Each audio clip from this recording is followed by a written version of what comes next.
Pass করে ফেলবে। ইটনা অষ্টগ্রাম মিতা মানে এরা পাস করে ফেলবো, আমি বিষ খাই। বিচারটা টিকবে না যে ট্রাইব্যুনালে হয়েছে।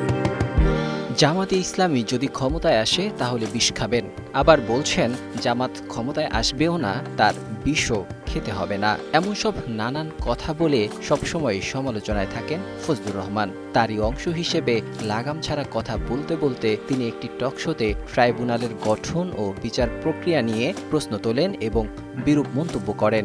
এক পর্যায়ে তিনি বলেন, আমি এই বিচার মানি না, যা সরাসরি আদালত অবমাননার শামিল।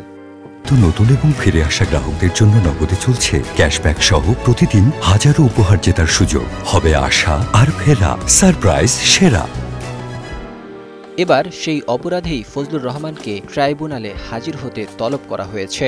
জুলাই আগস্টে সংগঠিত মানবতাবিরোধী অপরাধের বিচার প্রক্রিয়া এবং আন্তর্জাতিক অপরাধ ট্রাইব্যুনাল নিয়ে বিরূপ মন্তব্যের ব্যাখ্যা দিতে আগামী ৮ ডিসেম্বর ট্রাইব্যুনালে হাজির হওয়ার নির্দেশ দিয়েছেন আদালত। এ বিষয়ে শুনানিকালে ট্রাইব্যুনাল মন্তব্য করেন, ফজলুর রহমানের এ ধরনের বিরূপ মন্তব্য রাষ্ট্রদ্রোহী অপরাধের শামিল। রোববার ৩০ নভেম্বর প্রসিকিউশনের আনা আদালত অবমাননার অভিযোগের আবেদনের উপর শুনানি শেষে আন্তর্জাতিক অপরাধ ট্রাইব্যুনাল ১ এ নির্দেশ দেন। এর আগে বুধবার ২৬ নভেম্বর চিফ প্রসিকিউটরের পক্ষে প্রসিকিউটর গাজী MH তামিম আন্তর্জাতিক অপরাধ ট্রাইব্যুনাল ১ এ এই অভিযোগ দাখিল করেন। ওই দিন ট্রাইব্যুনালের বিচারক মোহাম্মদ মহিতুল হক এনাম চৌধুরীর আদালতে এ বিষয়ে আংশিক শুনানি অনুষ্ঠিত হয়। অভিযোগটিকে গুরুতর বিবেচনা করে ট্রাইব্যুনালের চেয়ারম্যানের উপস্থিতিতে শুনানির জন্য রোববার পরবর্তী দিন ধার্য করা হয়েছিল।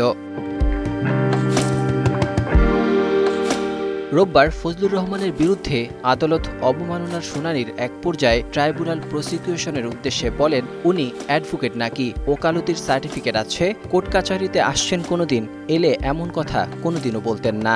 জবাবে প্রসিকিউটর বলেন, উনি সবসময় একটু বাড়িয়ে কথা বলেন, উনি নাকি ৪৪ বছর ধরে আইন পেশায় রয়েছেন, কিন্তু আমরা ঘেঁটে দেখেছি ১৯৯২ সাল থেকে প্র্যাকটিস করেছেন, সে হিসেবে ৩৩ বছর হয়। এক পর্যায়ে ট্রাইব্যুনাল বলেন, আইনের সমালোচনা করা যাবে, রায়ের সমালোচনা করা যাবে, বিচারের সমালোচনাও করা যাবে, কিন্তু রায় মানি না এটা বলা শুধু আদালত অবমাননাই নয়, রাষ্ট্রদ্রোহিতাও। অ্যাডভোকেট মোহাম্মদ ফজলুর রহমান আগামী জাতীয় সংসদ নির্বাচনে কিশোরগঞ্জ ৪ আসনে বিএনপির মনোনয়ন পেয়েছেন। তিনি বিএনপির চেয়ারপারসনের উপদেষ্টা পরিষদের সদস্য ছিলেন। তবে দলীয় শৃঙ্খলা ভঙ্গের অভিযোগে গত ২৬শে আগস্ট তার প্রাথমিক সদস্য পদসহ সব ধরনের দলীয় পদ ৩ মাসের জন্য স্থগিত করেছে বিএনপি। Text report, ২১ television.